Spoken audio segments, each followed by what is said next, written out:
Welcome to November.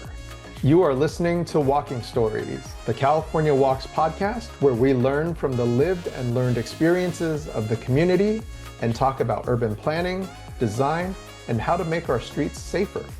This is your host, CalWalks Co-Executive Director Kevin Shin. And I'm your co-host, Co-Executive Director Miha Babalai. Our last episode shared some scary and spooky experiences among members of our team. With Halloween having just passed, we hope that you and your family had a safe, fun, and scare-free trick-or-treat experience. This month, our entire CalWalks team is joining us to share about some of their favorite experiences from the work this year. Each of our team members has had the opportunity to work in different places all over the state, and we wanted to give them a chance to tell their stories about what keeps them coming back, and also for you all to hear a bit more about the work that we do across the state. For those who don't know CalWalks well, our organization has been around for more than 20 years, helping to bring safer streets to communities across the state. And this coming February will actually be our 20th year anniversary as a full-fledged nonprofit organization. So you can be sure we'll be sharing even more about what we've been working on. But in the meantime, throughout our organization's history, we've always focused on helping some of the most underserved communities in the state to improve the walkability, bikeability, and overall safety of their streets.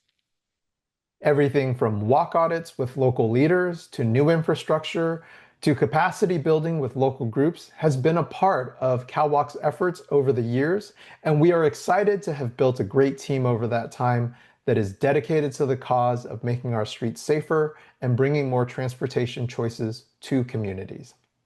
So today you'll get a chance to hear reflections and stories from the team that focus around this year's work.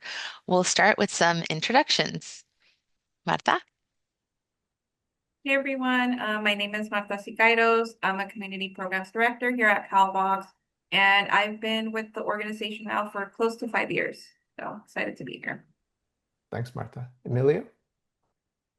Hello, everyone. Emilio Hernandez, Community Programs Manager with California Walks. I'm based out of Los Angeles, and I've been with the organization so about 2 years now. Karen? Hi, everyone. My name is Karen Rodriguez. I'm the Community Program Manager for our Comunidades Activas y Seguras program, or also known as Calles. And I have been a part of California Walks since 2023, so going on 3 years almost. And V? Hi, I'm V. I am one of the community programs coordinators here at CalWalks, and I've been here since 2024, I think. So glad you all were able to join us today. It's exciting to have the whole team here as a part of this process. So let's start today with Marta. What was your favorite moment from this year? Yeah, thanks, Kevin. So this year I had the opportunity to work with the community of San Leandro. They're located up in Alameda County. I hadn't had a chance to travel up to that region of the state in quite a few years.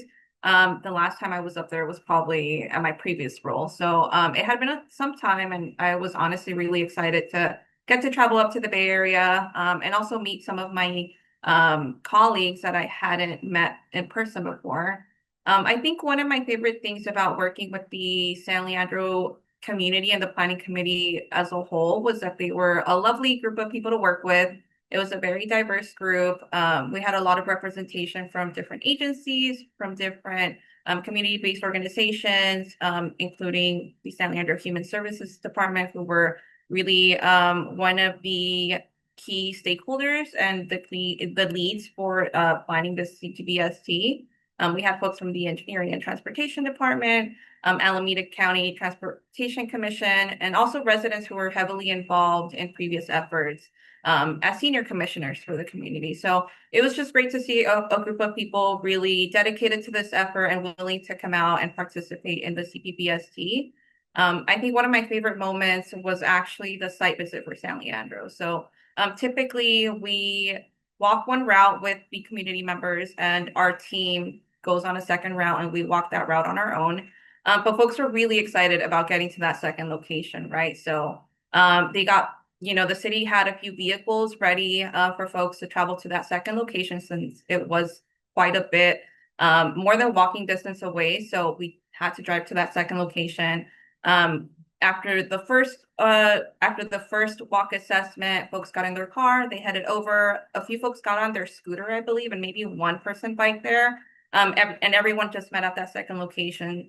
Folks were just really enthusiastic about participating and making it out there throughout the entirety of the site visit. That was probably one of the longer site visits I had been a part of. I think it was close to 4 hours or something like that. But it was just really nice to see everyone come out and participate in this walk audit.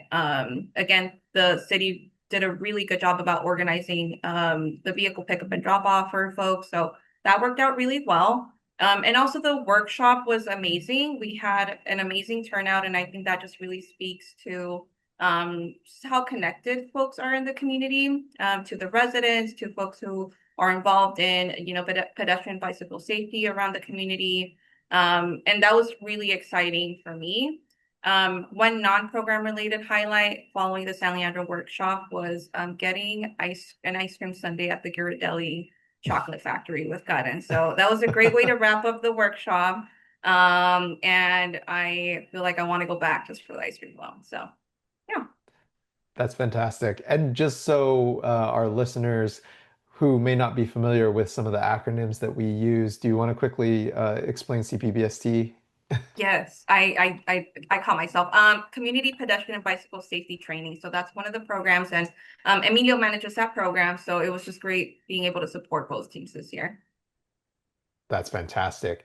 And of course, always getting to see people who we only ever get to see as a little box on the screen, right, is always a fun thing. And it's definitely one of those experiences that I recently went to a conference where I got to meet all kinds of people who I've only met virtually because we do so much work across the state. We don't always get to travel to those locations and we collaborate with people from all over. And so it is really nice to get to meet people in person and shake their hands or give them a hug and, be able to reminisce about the work that we've already done so far this year. So yeah, that's great. It is unfortunate, right, that we are still in a situation where you mentioned that we had to rely on vehicles, like we had to rely on cars to get to that second location. So wouldn't it be great if we could get to the point where everybody felt comfortable walking, biking, scooting, taking some other mode of transportation to get to that second location? That would be so cool if we could get there. Definitely agreed. It was really nice seeing some of the folks again scooter with their vest on. I think that was amazing. So maybe in the future we can have a little, I don't know, maybe like a bike bus or something similar to get to a second location. Yeah, that'd be Yeah, fun. that would be awesome. I would have loved to see an entire group of adults wearing the brightly colored vests and making their way over there.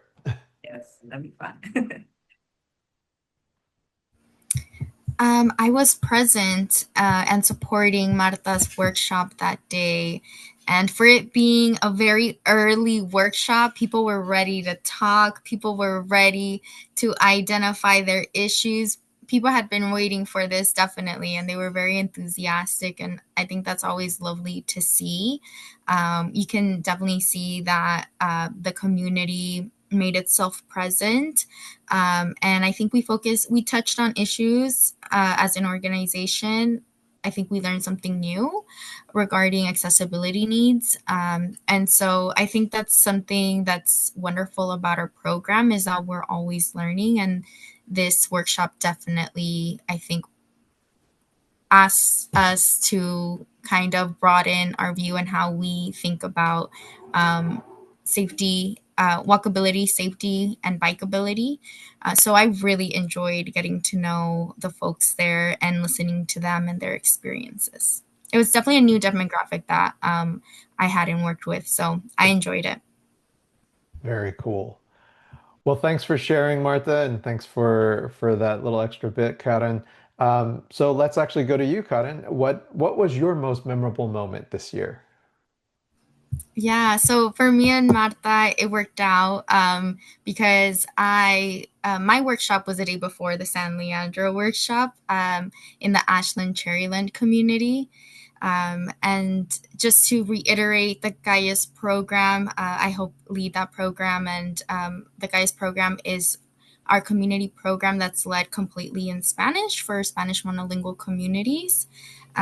So we focus on providing community-wide workshops that are culturally sensitive and engaging. And so for this year, I had the opportunity to work in NorCal with the Ashland Cherryland community, and our main applicant was the Hayward Area Recreation and Park District. And this agency just has been doing amazing work. It's led by Michael C. Williams and his team, and they've been doing really incredible work to increase active transportation options in the area.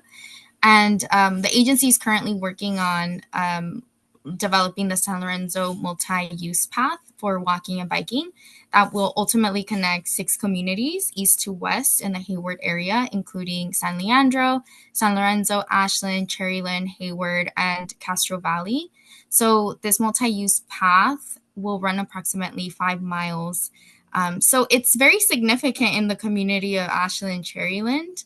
And so Michael reached out to us and applied to us this year with the goal in participating in our program to help engage the Spanish monolingual community in a deeper, more meaningful way, collect community feedback, and ultimately improve the pedestrian and bicycle safety and connectivity to and from the Creekway when it eventually gets developed. So that was, I think, a very unique process in and of itself and goal. And I think something that is also very unique for this site is that this was really the community's first ever community-wide workshop led in Spanish, meant to engage the Spanish-speaking community in a deeper, more meaningful way.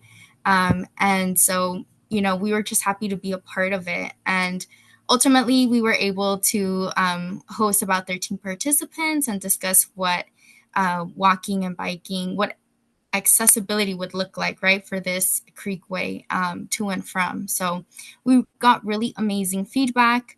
I think one of the main lessons our planning committee pointed out once we were able to do the debrief is not underestimating how important outreach is and that face-to-face interaction is, and how important diversifying our outreach methods. So even in a digital age, I think, when people want these like second videos telling them where to go, what to do, why should I be there? Why should I go? At the end of the day, it's still about that face-to-face interaction. People want to know who's inviting them, people want to make sure that they can trust whoever is hosting this workshop. And so I think that was a great point made from our planning committee member. And, also another point made was nothing will beat that face-to-face interaction. So also really tapping into existing community work groups as school groups and people that are already doing the work, right? Like promotora models, help using community health workers to get the word out as well. So it was really wonderful to be a part of their first workshop, and I hope that we can continue supporting them in the process. And I think just getting to know that area and seeing what active transportation options exist in other communities is also really wonderful. Yeah, I think you bring up a great point. The trust, right? Building that trust is so important and it's so critical to creating that process and making sure that the community feels like it was a part of that process. And oftentimes we run across projects where whether it's an estate agency or a local agency hasn't done enough trust building and hasn't done enough effort to maintain that trust, and they run into all kinds of problems over the years, right? They run into people fighting back and wanting to push back on the project, or even people who previously supported it changing their minds because they haven't heard about the project in years, while it waited for funding or while it waited for some kind of approval or permitting. And if they're not communicating that, they start to lose that trust and lose the trust of the community. And it really hinders the process and hinders the ability for that community to get infrastructure built, and great projects like these uh, end up going to end up getting tossed aside because of situations where the agency that was responsible for it lost the trust of the community. Mhm. Right, exactly. Or I think also some feedback that I've gotten just through various community meetings and in other areas as well is just, I think people sometimes, I think with trust comes transparency, and people want to know what the process is like. And there's also value in that, right? Understanding what is it going to look like realistically, the timeline, the process, and where does my participation play a role in that?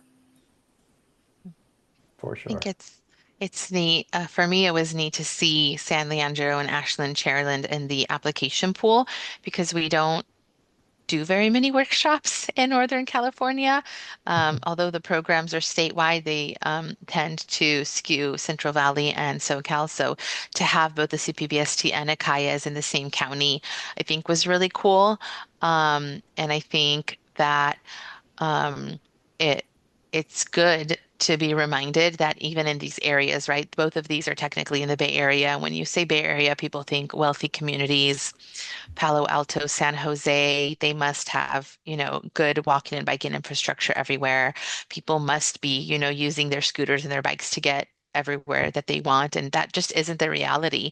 A lot of the benefits, of the wealth that's in that area doesn't actually reach the community that lives there and is not in tech. Um, I had a question. Did you all notice anything that stood out, anything that was different or unique working in the Bay Area communities versus Central Valley and SoCal?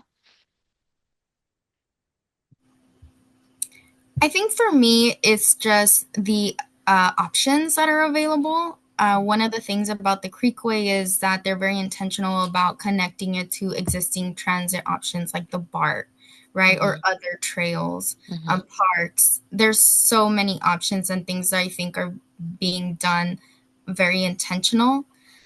So I think that was a big difference from, Hmm. Central Valley where maybe like there's only one local park.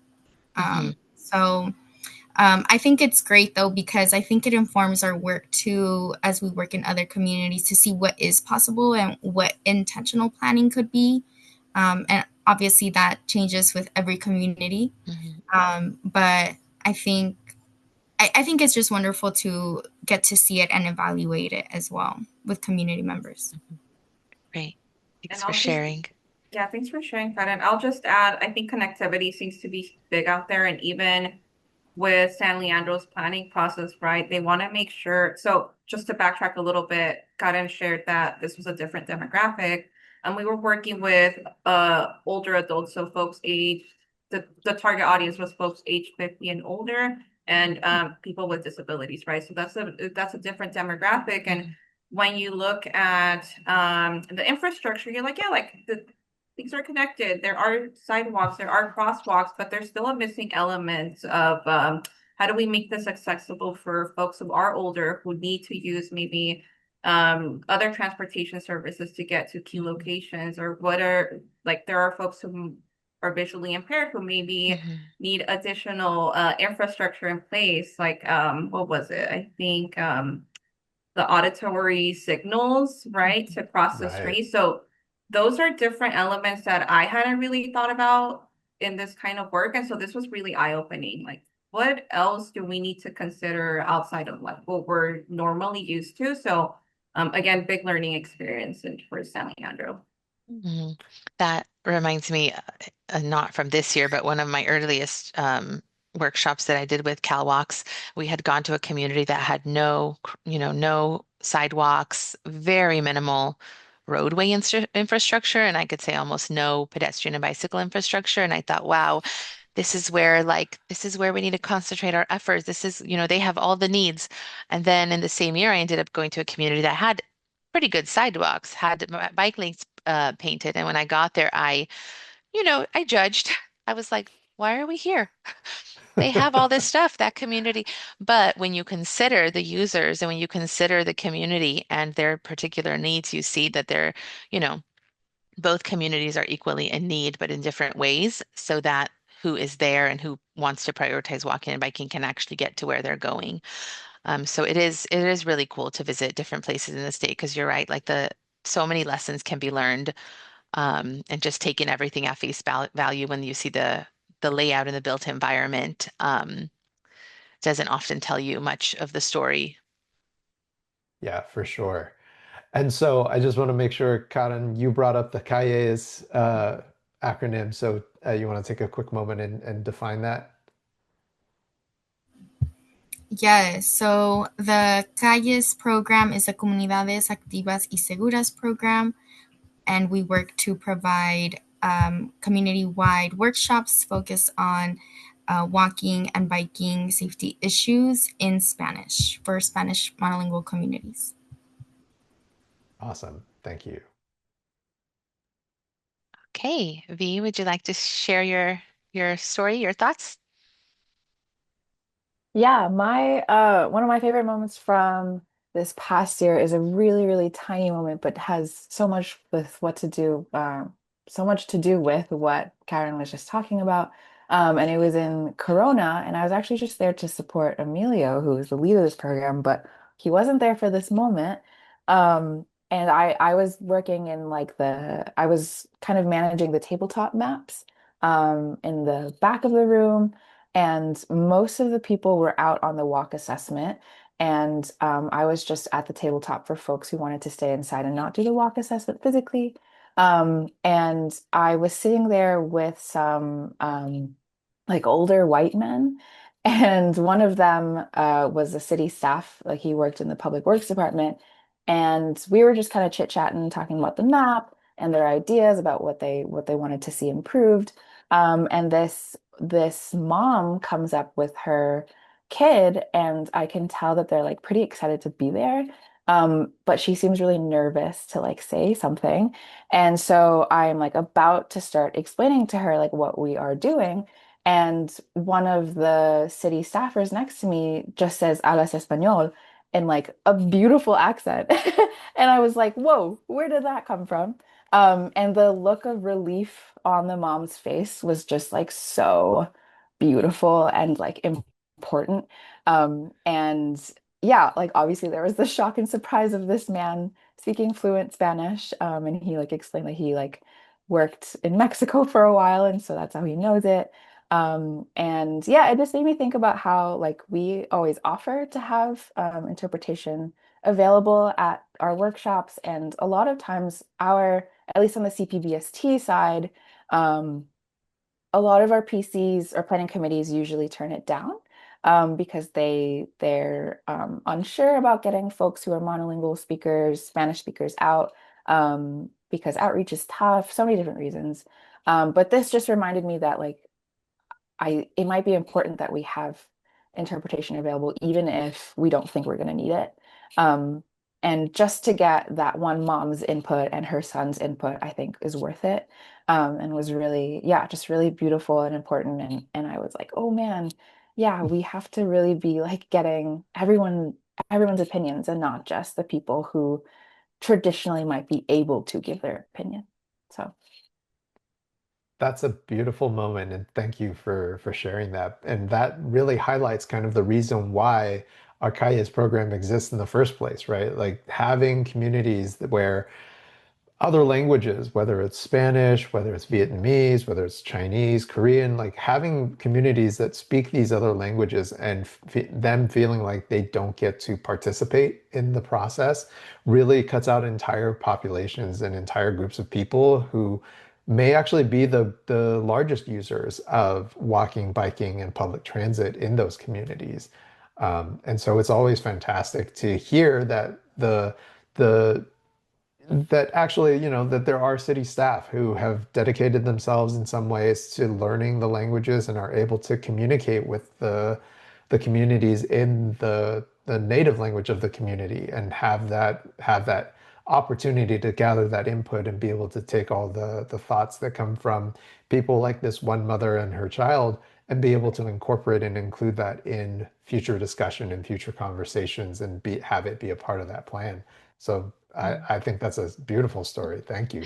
As you were sharing this story, V, I didn't know where you were going, so I thought like, oh, this kid's gonna have to translate for his parent for sure. Like, you know, like just reminded me of being a kid, and I'm sure a lot of us relate of our parents want to participate or want to go certain places and be a part of the community, but the language barrier is just, it's there. It's a full barrier. Like there's no going around it. And then, you as a kid having to translate for your parents. I mean, you know, I can imagine the surprise, on and the relief on the mom's face that someone spoke their language. That never happened to me. I think if someone spoke Romanian, I would have fallen over, because it's so, rare, especially in Southern California. But, that ability to like be a full member of your community. The language, if you're not able to speak, then you're not able to feel like a full member of the community. So, like, how wonderful for the city to have provided someone and that man to be willing to share, the language that he's learned. And I think like for us, we always try to have translation at the workshops, and to have staff that are able to speak multiple languages. Um, and for that reason, I like what you said, Vi, is like, oh, hey, maybe we should provide at least one top language, even if we don't expect anyone. Because what if that one person comes in that is ready to share, that, has experiences and stories that are not in the data because of their language barrier, and they're able for the first time to actually share and say, these are the locations that are of concern to me and my neighbors. I'm here representing them, and otherwise the city and the agencies wouldn't hear about them. As a 1.5 generation, so someone who uh, came to the US at a very young age and had to serve as translator, Mhm. and still serves as translator for my parents in a lot of situations.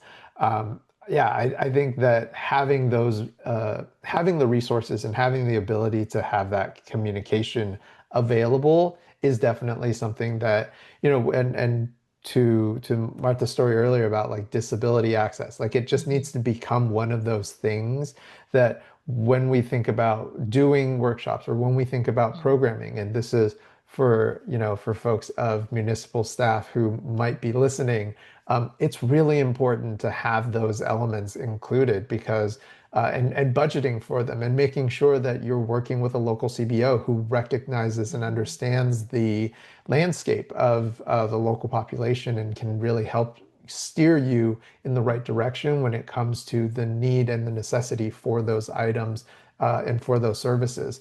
Like having that available makes such a difference in people's overall experience and also just shows, if nothing else, that you care, right? That you actually Mhm. care about the community, that you're taking the time and the effort to consider the variety of needs of all of these people and making sure that they have a chance to, again, participate and have their thoughts and have their contribution heard, have their lived experiences captured to contribute to the project. Yeah, that's one thing that I'm really hopeful and excited about with all of the changes in tech recently. I feel like we could get to a place in the hopefully near future, like under 5 years, where anyone of any language can fully participate in any public forum. I've seen some of the technologies actually used, and I'm like, wow, that's really cool. So it will be interesting to see how that develops, and then just how agencies and organizations that work with communities decide to use them. It's like the universal translation tech that we see in sci-fi, Mhm. right? Like it Yes. would be amazing to be able to get to that point. Yeah. Well, cool. So Emilio, let's hear your favorite moment from this year. Yeah, thank you. And besides my favorite being Corona, and shout out to the Corona city for their purchase of a new plotter that was able to print out large posters in English and in Spanish to promote the workshop at the library. That was really great. But aside from that, be my favorite. My other favorite highlight this year would definitely be working with the city of Vernon. It was my first time, despite living, in Los Angeles for many years. It was my first time really getting, firsthand view of what people experience what life is like in the city of Vernon. It's located just east of South Los Angeles, South Central, bordering on Alameda Street. And it's pretty interesting because I've been through Vernon many times, and this was my first time really spending a significant amount of time there and seeing what it's like. It's a really small city in terms of residents. They have about 200 people that live there, but they have over 1,800 businesses that operate in that area, and they employ over 50,000 people in those businesses. So there's a lot of warehouses, a lot of manufacturing, so there's a lot of heavy freight trucks traveling at all hours, even, people riding their bikes and walking to work, riding the bus to work through that area to work at those warehouses, even though they don't live there. So they have over like 50, they have about 55,000 commuters daily that go through the city of Vernon, which is crazy. If there's only 200 residents, it's crazy because they're severely impacted by the smog, the traffic, the congestion, the noise. Just doing a walk assessment through the area it was really hard to hear each other. We had to yell to each other what was happening around us. So it's a really intense experience. And so we were contacted by the City of Vernon's Public Works Department to come and do the community pedestrian and bicycle safety training uh, workshop there.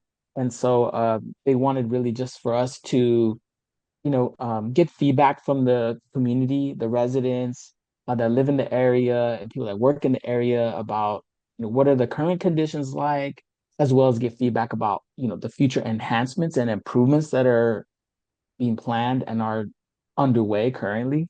So there's quite a few. There's the LA River Path Project, which is going to create a designated uh, create a continuous designated pathway for biking and walking along the LA River. So it's to complete it, the connectivity of it. And then there's also a planned LA River path, Vernon Randolph Street to River Greenway project, which is going to connect the Randolph Street, which runs east-west, to the Greenway project that's going to connect it to the river. So these are kind of ongoing projects. There's also a new housing development project that's going to be happening on Pacific, which is going to bring more residents to the area. And there's also more recently conversations between LA Metro to add to the rail yard storage, which is also located on Pacific. Yeah. So there's a lot of activity, a lot of warehouses, a lot of activity, and all that to say, we forget that this is a city that people live in, and nestled right in the center of it is an elementary school.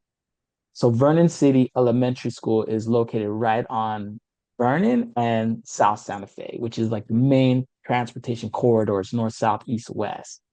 And you would never even know there's an elementary school there. Just driving by, so loud, noisy, and the school is covered by a large fence, and there's ivy around it, so you can't and bushes. So you can't really see that there's a school. So people traveling through there, they don't even recognize there's a school. And about 60% of the students that go to that elementary school are on a voucher, which means their parents don't live in Vernon, but they work in Vernon. And so they're allowed to have their kids go there. So commuting, the arrival dismissal times, observing that was just intense to see how chaotic it is at all times because there's so much freight traffic going through there.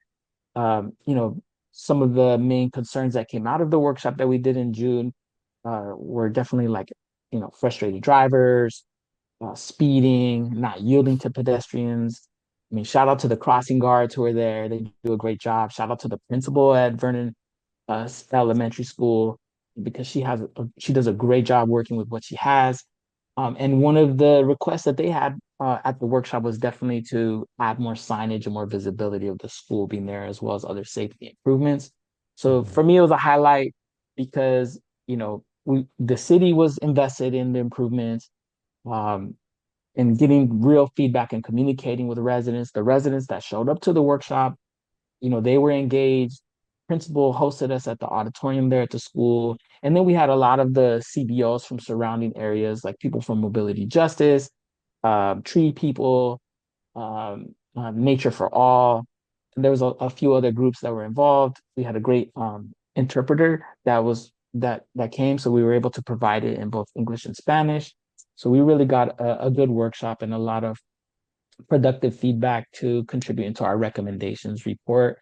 And then, the reason I choose Vernon and say that this was a highlight for me is because I learned a lot, but also after the workshop, we're still in conversation.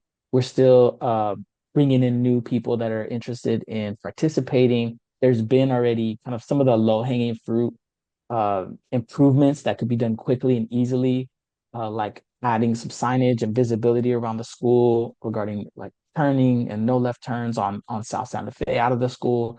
That stuff is already, been implemented. So the city's already invested and it's demonstrating its willingness to make improvements. And then more recently, we had a representative from the LAUSD join in the conversation. And so they're now communicating with the city to talk through what other resources are available to improve visibility, to reduce speeds in the area, and just make it overall a safer environment. So there's a lot of uh, ongoing activity. There's a lot of improvements, a lot of plans to do changes in Vernon. And so I'm just happy that it's a highlight for me to see that the school and the students and the parents who live, work there, um, are taken into consideration and their feedback was given. So we were able to get a lot of, a few parents to give their feedback on what it's like dropping their children off at school, picking them up. And we were also able to get some feedback from the teachers and the principal. So it was really just positive overall to see the city, not forgetting about the school that's located literally right across the street from City Hall and right in the center of all this freight activity and warehouse activity. And I think one thing that continues to be a highlight for me working for CalWalks is you're able to see the practical impact and you see the steps taking place. Although they may be slow, you see improvements happening. You see people being willing to collaborate, work together to talk through these improvements and find solutions because every community is different, whether it's rural or inner city, everyone's going to have different challenges. It's just about, being able to communicate and making sure that we're including the voices and the interests of people who are directly impacted by traffic and issues in the area. So that's why I say, Vernon definitely was an eye opener for me this year. Very Mhm. cool. And thank you for highlighting what is one of the most unique and interesting anomalies of the LA area is because Vernon is that like really unique 200 population of 200 people that actually live there. But like you said, more than 50,000 people work there, and more than 50,000 people drive through there in a single day. So it's a crazy situation, and I don't think people know about it. I think a lot of people probably don't even know it exists and just think that it's Mhm. a part of LA or a part of one of the other Mhm. cities that's adjacent to it. So I really appreciate you highlighting them and bringing that up.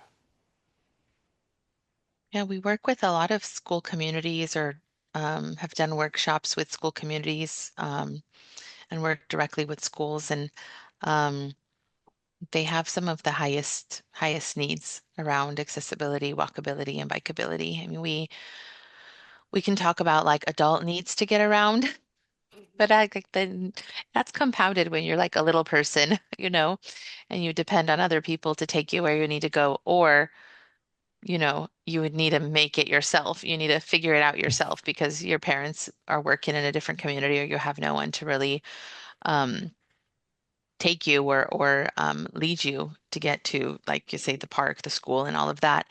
But I agree with you, Emilio. Working with schools, I think, is one of the most inspiring and encouraging communities that we have worked with, that I have worked with, because you just see that dedication and the teachers in the crossing guard. Like people wear so many multiple hats and they're just so committed to the safety of the kids getting to and from school. I think something else that really stood out to me in your story um, was that Vernon is such a small place and you drive through it. I feel like that's the story for so many communities that you drive through and you don't know Right. that you've just passed someone's home, someone's school. And I think that has stood out to me a lot since working with CalWalks as a driver. When I'm in a driver, is like to remember like this is someone's home and I should drive around like this is someone's home because you said you don't know what's around the corner. You've never been there.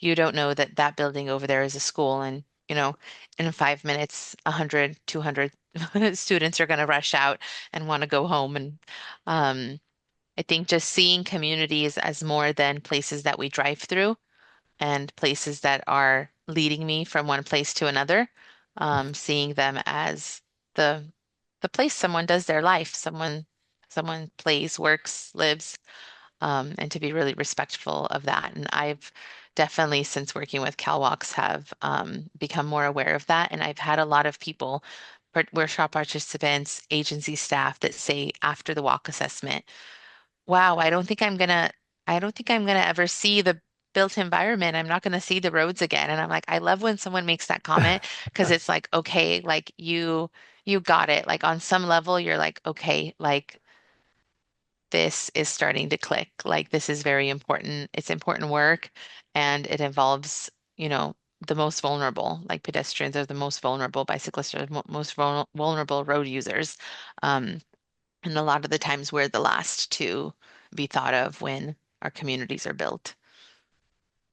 Yeah, stepping out from that windshield bias, Mhm. right, that we have when we drive and recognizing all of these things that make up the community, for sure.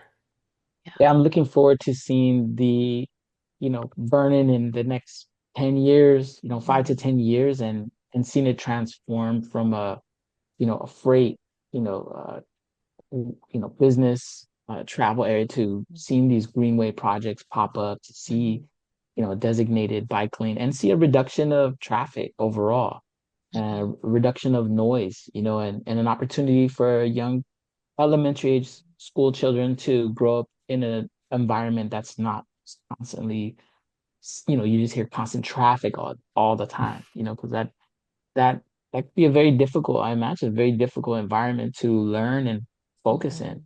So I look forward to see, what comes from this and all the plans that the city of Vernon and the school and the elementary school there and the community come up with and move forward.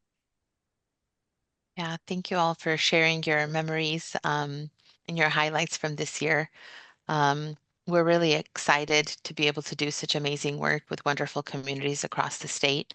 Um, and we'll actually get to do another round of these trainings next year. So if you're interested in something like this, definitely get in touch with us. Now, you might have noticed some similarities in the context of the stories. The CPBST and the KAYAS programs are both programs under a larger project called the Community Pedestrian and Bicycle Safety Program, CPBSP. And that program is a partnership with UC Berkeley Safe Track, and it's funded by the Office of Traffic Safety through the National Highway Traffic Safety Administration. It's been a wonderful program to work on. And as Emilio and a few others mentioned, that through the program, we've really seen major changes in communities across the state, whether it's through non-infrastructure programs that are implemented, like walking school buses, and different types of safety programs for education, but also, major projects have been implemented in CPBSP communities across the state in the many years that we've worked on this project. And that's the best thing is like to see that you've worked with a community and they would really like sidewalks or crosswalks or additional signage. And then to see that a couple years down the line, hopefully a couple years, some of them a couple months, depending on the community and the funding landscape. But to see that they actually get those safety improvements. Um, and it's just so encouraging to keep going, to keep working with communities, to keep staying in touch, like Emilio said, seeing like where else can we support, how else can we be a sounding board and an encouragement as they continue forward with other goals in their community. Yeah, for sure. But we also work with many other projects, which is where my favorite moment of this year is from, which is our recent deployment of the SCAG kit of parts in Adelanto. That was quite the undertaking as we had to set up quite a few different treatments and also had the added tasks to make sure at least some of the treatments could be set up to stay up overnight, which we've never had to do before, and it has typically not one of the things that SCAG has allowed in the past. But I'm so grateful that the team in Adelanto helped to recruit a great group of volunteers, and that because we had planned so well in advance, that we got everything ready with time to spare.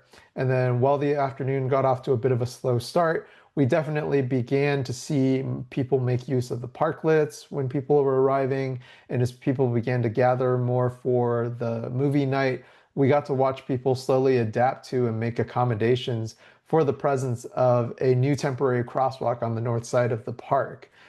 Seeing people actually slow down and try to be extra careful and pay attention and make sure that they don't hit any of the materials, but also just as people were starting to walk across and make use of the crosswalk, seeing people actually slow and make way for them really warms my heart, especially because that road normally has a 45-mile-an-hour speed limit, and that's crazy given that it's immediately adjacent to a park and a school. And so that was a really great experience to see that like these temporary materials, even though they're not really designed to stay there for any sort of extended duration, just the mere presence of change, the mere presence of something new really causes people to slow down and take a moment to consider the changes in the environment and also and they were all able to figure out very quickly that like I need to slow down and make space for these vulnerable road users who are going to take advantage of this temporary crosswalk setup. So yeah, I mean that was a really great experience for me to be able to kind of see that in action and have the opportunity to make sure that that community got a chance to experience what it would be like if they actually had the street slow down to a more reasonable level. Yeah, I just have to reiterate what you said about like any small change in the built environment, like really draws people's attention. And I think well, it's great to see that. And it sometimes makes you think like, wow, why aren't more like of these low cost infrastructure improvements, signage, paint installed when they make such a big difference, to narrow the sight lines and to help someone realize like, hey, this is not a speedway, like there's a school here, or there's a park here. A lot of missed opportunities, but I think the demonstration project like the one Kevin you mentioned like really highlights that. And it's like for me, I took videos, was there with Kevin, and I almost like had to laugh to see the difference in how people drove before the materials were placed down. It, some people became almost like too cautious. Like I had to laugh because I was like, this person could get a ticket for going too slow now because they want to be so extra careful on the roadway. So it's great to see, and these kinds of projects give people a chance to experience what a permanent installment would feel like. And I know we had a really good response from the community that they would love to see permanent installments of some of these infrastructure demonstrations that we did. Yeah, for sure. So Miha, what about you? What was your most memorable moment for this year? Okay, I actually have two, if that's okay, but they're connected. So I just want to highlight and say how thankful I am for the communities and the people that we don't work with, because every year we get probably dozens of emails from community members and communities across the state that are not a part of these programs. Funding is limited, so we can only select a certain number of communities, but we get requests. And I just want to say that one of the highlight for me was working with the communities that just send an email and say, I need resources on how to set up a walk to school bus. Can you help me? I've never done this before. I'm a parent, but I'm committed to doing it. I had an experience like that with a community here in my area in Sacramento called Fair Oaks. A very dedicated parent had been but not knowing, the terminology, but she was doing walk audits, she was doing assessments, she was doing observations. She had all these notes compiled. She had a list of stakeholders just based on people she had talked to, because she was just so committed to improving the safety around her child's school. So that to me is like something that it just always is a highlight for me to see the dedication of someone for their community and the impact that they make as a one person or a very small group of people by just seeking resources and asking the right questions. Um, and then specifically with the demonstration that we had in Adelanto, as a part of it, the city organized a group of volunteers through a local church, and Kevin and I could not have placed and reloaded everything, all the demonstration materials without them. I mean, they really brought like the physical power and the focus to do that. And it was just so wonderful to work with them. They came, they showed up, they were ready to do anything. They listened to the instructions and put everything, perfectly out onto the roadway with us. And I just, again, want to highlight the folks that are not in this world, they're not in the transportation advocacy world, but they're doing the work every day in one way or another.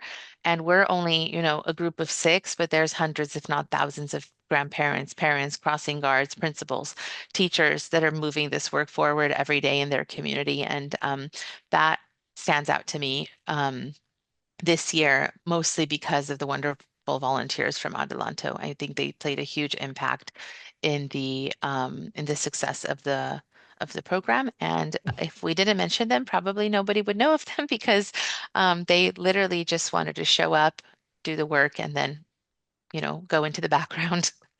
Um, and there's a lot of individuals like that across the state that are making their communities safer. So I just wanted to highlight them and celebrate them. For sure. Well, we certainly had a busy year, and so Miha and I are thankful for all of you as our amazing team and being a part of this process.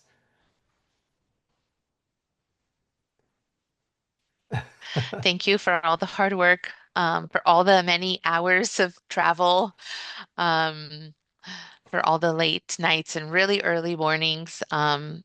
We've worked with a wonderful group of communities, and I know that they're also very grateful for all the support that you've provided to them. And we hope that our team will have a chance to work with all of you listening out there in the future.